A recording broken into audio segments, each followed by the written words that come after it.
Hi, I'm Sherry Gintner from Good Dog Behavior Training, and it's a great day to be out with your good dog.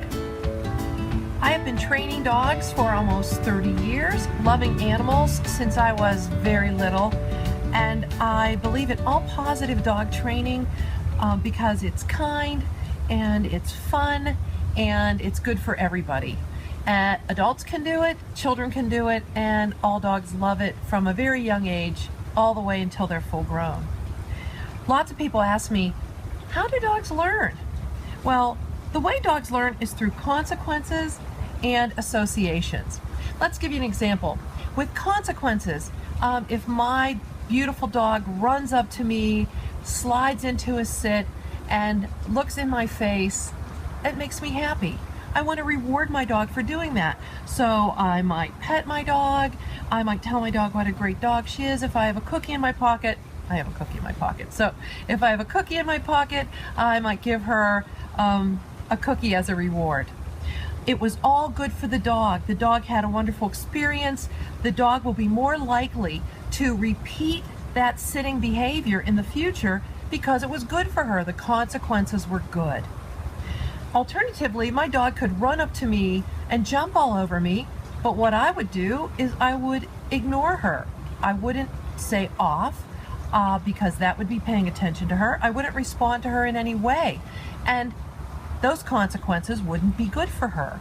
She would not have, that would not be fun. That's not what she would expect, and she would be less likely to repeat that behavior based on those consequences. They were not rewarding. So those dogs learn through consequences. Interestingly enough, Dr. Susan Friedman at the University of Utah recently spoke at a conference that I was at, and she mentioned now that the belief is that consequences are changing genes. A dog's behavior repertoire is made up of nature, what the genes that his or her parents give her, and nurture, which comes from the environment.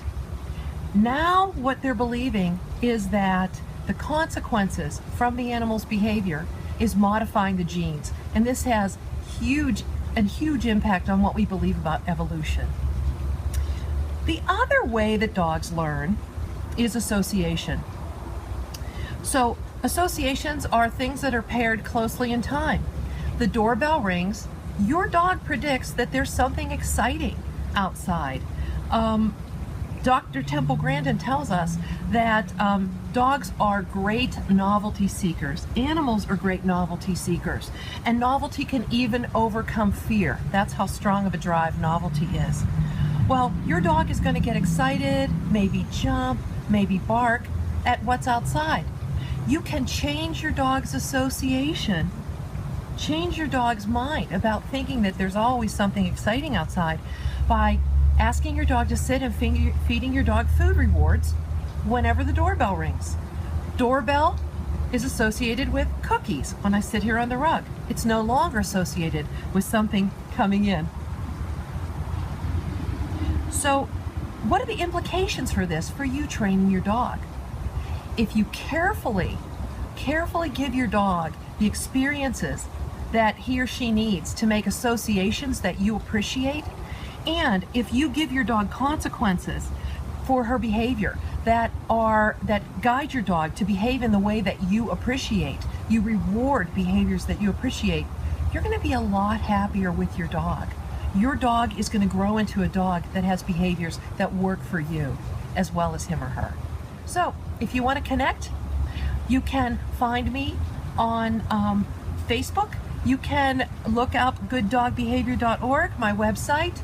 You can find additional videos to learn from on YouTube, or you can send me email or give me a call. If you call, be patient. I'm usually seeing clients. I'll call you in 24 hours. Thank you.